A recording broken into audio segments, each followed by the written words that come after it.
നമ്മുടെ ഈ ലോകത്ത് നിരവധി വളരെ കഴിവുറ്റ പല എഞ്ചിനീയേഴ്സും ഉണ്ട്. അവരുടെ പല എഞ്ചിനീയറിംഗ് വർക്ക്സും കണ്ടാൽ നമ്മൾ ഇംപ്രസ്ഡ് ആയി അന്തം വിട്ടുപോകും. എന്നാൽ അതോടൊപ്പം തന്നെ നമ്മുടെ ലോകത്ത് നല്ല അസൽ എഞ്ചിനീയറിംഗ് ദുരന്തങ്ങളും ഉണ്ട്. അവന്മാരോരോന്ന് കാണിച്ചു വെച്ചിരിക്കുന്നത് കണ്ടാൽ ചിരിക്കണോ കരയണോ എന്ന് പോലും അറിയാത്ത അവസ്ഥയിലായി പോകും നമ്മൾ. അപ്പോൾ അങ്ങനെ കുറേ എഞ്ചിനീയറിംഗ് ദുരന്തങ്ങൾ തന്നെയാണ് ഇന്നത്തെ വീഡിയോയിൽ നമ്മൾ കാണാൻ പോകുന്നത്. അപ്പോൾ അതേതൊക്കെയാണെന്ന് അറിയാൻ വേണ്ടി ഒട്ടും വൈകാതെ നേരെ നമുക്ക് വീഡിയോയിലേക്ക് കടക്കാം. ഇവിടെ ഒരു ഹോം ഓണർ തന്റെ ബാത്റൂമിൽ ഒരുത്തനെ കൊണ്ടൊരു ലൈറ്റ് പിടിപ്പിച്ചു. അങ്ങനെ ലൈറ്റ് പിടിപ്പിച്ച ശേഷം അവൻ പോയി കഴിഞ്ഞപ്പോൾ ഹോം ഓണർ വന്നിട്ട് ബാത്റൂമിൽ ലൈറ്റ് ഇട്ട് നോക്കി. പക്ഷെ എത്ര ഇട്ടിട്ടും സാധനം കത്തുന്നില്ല. അങ്ങനെ ഇതിപ്പോ എന്താ സംഭവം എന്ന് മനസ്സിലാകാതെ പുള്ളി അവിടെ ആകെ ഒന്ന് പരതി അവസാനം ബാത്റൂമിൽ കയറി ഷവർ ഒന്ന് തിരിച്ചു നോക്കിയപ്പോ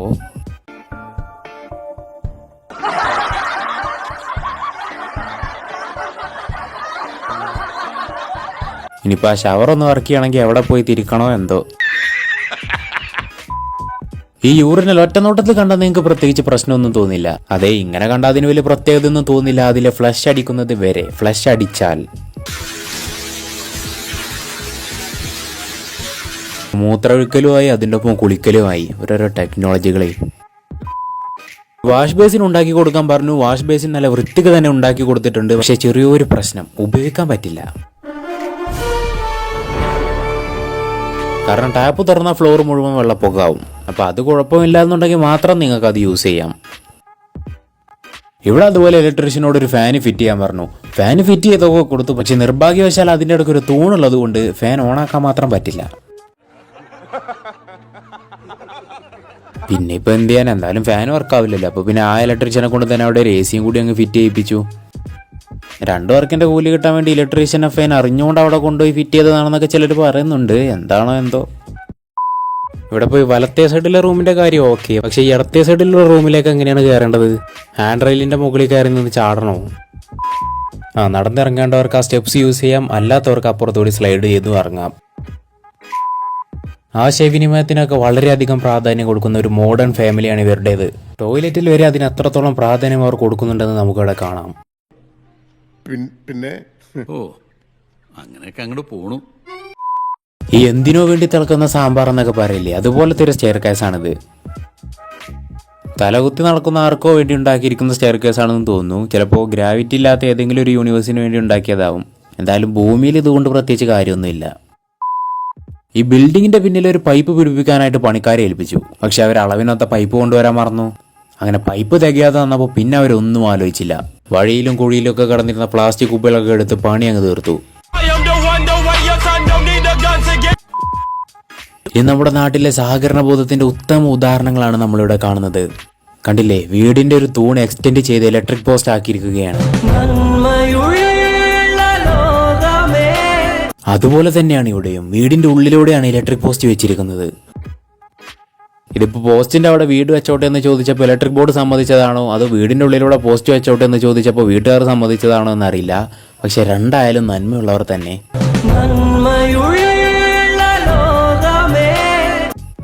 പക്ഷെ എല്ലാവർക്കും ഒന്നും ഇതുപോലെ സഹകരണം ഉണ്ടായിക്കൊള്ളണമെന്നില്ലല്ലോ. ഇവിടെ കണ്ടില്ലേ, ഇലക്ട്രിക് ബോർഡും പൊതുമരാമത്ത് വകുപ്പും വല്ല തർക്കവും ഉണ്ടായി അതിന്റെ ഫലമായി ചെയ്തു വെച്ചതാണെന്ന് തോന്നുന്നു. ഇവിടെ പിന്നെ ഇലക്ട്രിക് ബോർഡും റെയിൽവേയും തമ്മിലാണ് പ്രശ്നം.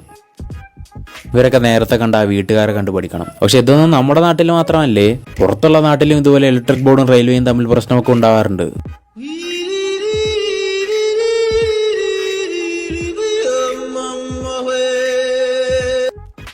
ഈ പാർക്കുകളിലൊക്കെ നന്നായി പുറത്തൊക്കെ പോയി കളിക്കാൻ താല്പര്യമുള്ള കുട്ടികൾക്ക് വേണ്ടിയാണ് സ്ലൈഡുകളൊക്കെ ഉണ്ടാക്കി വെച്ചിരിക്കുന്നത്. പക്ഷേ ജീവൻ വെച്ച് കളിക്കാൻ താല്പര്യമുള്ള കുട്ടികൾക്ക് വേണ്ടിയാണ് ഈ സ്ലൈഡ് ഉണ്ടാക്കി വെച്ചിരിക്കുന്നത്. കണ്ടില്ലേ, 4 സ്ലൈഡുകളുണ്ട്. പക്ഷെ ഏത് സ്ലൈഡ് വഴി പോയാലും അവസാനം എത്തുന്നത് ഒരു സ്ഥലത്തേക്ക് തന്നെ, ദേവലോകത്തേക്ക്. അപ്പുറത്തെ സ്റ്റെയർ കേസ് അവിടേക്ക് കയറി പോകാൻ വേണ്ടി ഉണ്ടാക്കിയതാണെന്ന് വിചാരിക്കാം. പക്ഷെ ഇപ്പുറത്തെ ഈ സ്റ്റെയർ കേസ് ആർക്ക് വേണ്ടി ഉണ്ടാക്കിയതാ? നമുക്കറിയാം, 1000 കോടി രൂപ ചെലവഴിച്ചാണ് അംബാനി ഇങ്ങനൊരു വീട് വെച്ചത്. പക്ഷെ ലോ ബഡ്ജറ്റിൽ എങ്ങനെ ഇതുപോലെ തന്നെയുള്ള ഒരു വീട് ഉണ്ടാക്കാമെന്ന് ആലോചിച്ച് ഇവർ ചെയ്തു വെച്ചതാണ് ഇത്.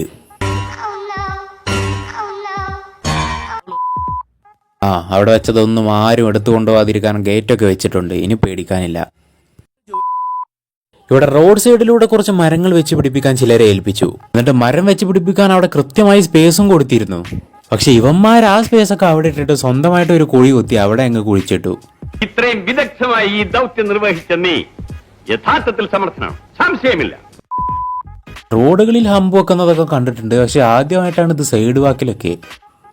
നടന്നു പോകുന്നവന്മാരെ ഓവർ സ്പീഡിൽ പോവാതിരിക്കാനാവും. പൊതുവെ നമ്മുടെ വീട്ടിലൊക്കെ ക്ലോക്കുകൾ പൊട്ടിപ്പോയാൽ നമ്മൾ പുതിയത് വാങ്ങാറാണ് പതിവ്. പക്ഷെ ഇനി അതിൻ്റെ ആവശ്യമില്ല. ഇതേപോലെ അങ്ങ് ചെയ്തു വെച്ചാൽ മതി.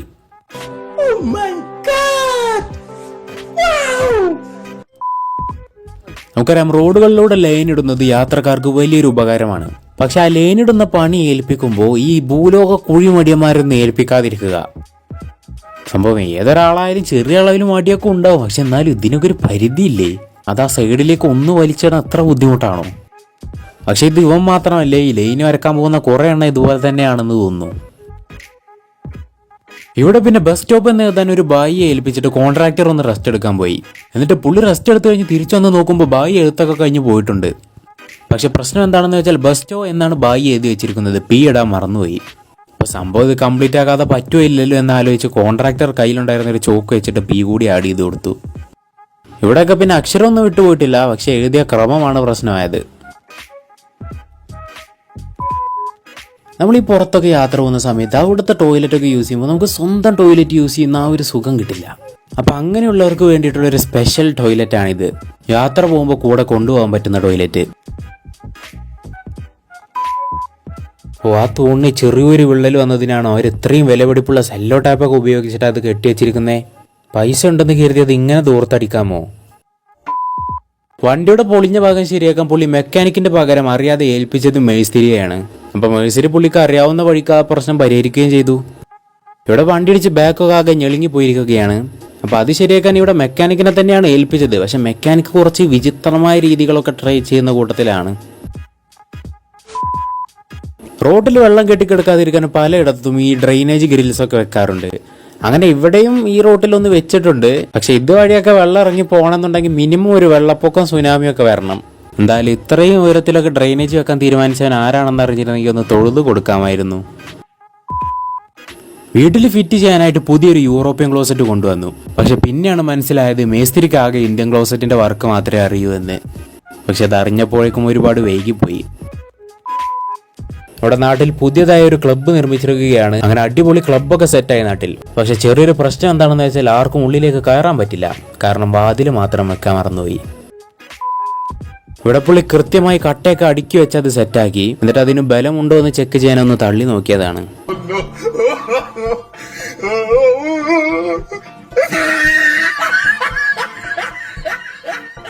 ഇതുകൊണ്ടാണ് പറയുന്നത് ഇങ്ങനെ കട്ടകളൊക്കെ വെച്ചടുക്കുമ്പോൾ അത് വളരെ കൃത്യമായ അളവിലായിരിക്കണം എന്നുള്ളത് നിർബന്ധമാണ്.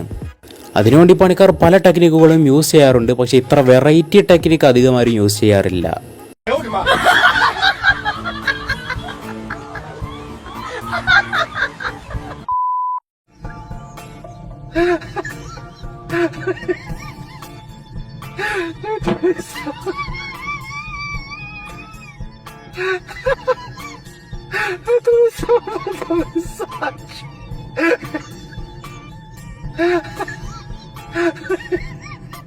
പുള്ളിക്ക് ഇപ്പോഴും അവിടെ എന്താണ് സംഭവിക്കുന്നതെന്ന് പിടികിട്ടിയിട്ടില്ല. എത്ര കട്ട വെച്ചിട്ട് അവിടെ പണി അങ്ങ് മുന്നോട്ട് പോകുന്നില്ല. ഇവിടെ ഓൾറെഡി ഒരു ടി വി ഒക്കെ ഫിറ്റ് ചെയ്ത് വെച്ചിട്ടുണ്ട്. അപ്പോഴാണ് ഇദ്ദേഹം അതുവഴി വന്നത്. എന്നിട്ട് പുള്ളി പറഞ്ഞു ടി വി ഇങ്ങനെയല്ല വെക്കേണ്ടത്, കുറച്ചുകൂടി അഡ്ജസ്റ്റ് ചെയ്യാനുണ്ടെന്ന്. അങ്ങനെ പുള്ളി ഒന്ന് അഡ്ജസ്റ്റ് ചെയ്തതാണ്.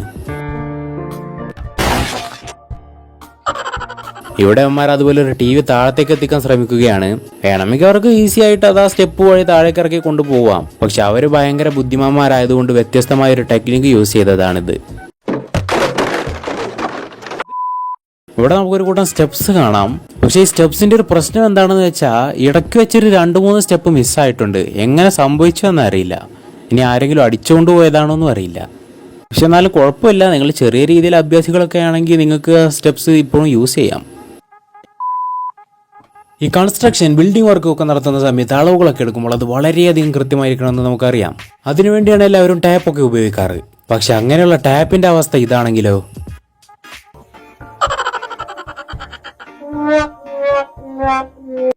ആ നടുക്കുള്ള ടാപ്പ് നോക്കിയാൽ നമുക്ക് കാണാം ആരോ കണ്ണടച്ചിട്ടാണ് അതിലുള്ള അളവുകളൊക്കെ രേഖപ്പെടുത്തിയതെന്ന്. പലർക്കും വലിയ വലിയ വീടുകളൊക്കെ വെക്കണമെന്ന് ആഗ്രഹം ഉണ്ടാവും. എന്നാൽ ചിലർക്ക് വലുപ്പത്തിലല്ലാതെ എത്രത്തോളം വെറൈറ്റി ആക്കാൻ പറ്റുമെന്നതിലാണ് താല്പര്യം. കണ്ടില്ലേ, ഇതിലും വെറൈറ്റി ആയ വീടുകൾ ഇനി സ്വപ്നങ്ങളിൽ മാത്രം. ഇനി അതുപോലെ തന്നെ വെറൈറ്റി ആയ ഒരു ഫാം ഹൗസ് ആണ് നമ്മളിവിടെ ഈ കാണുന്നത്.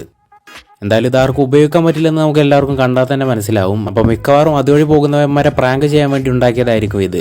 അല്ലെങ്കിൽ പിന്നെ ഇത് ഉണ്ടാക്കിയവന്മാർ പൈസയും മുടക്കി ഉപയോഗശൂന്യമായ ഒരു ഫാം ഹൗസ് ഉണ്ടാക്കാൻ മാത്രം മണ്ടന്മാരായിരിക്കണം. ഇനി എടുത്താൽ പൊങ്ങാത്ത പണിയെടുത്ത് പണി വാങ്ങിയ ചിലരെ നമുക്ക് കാണാം.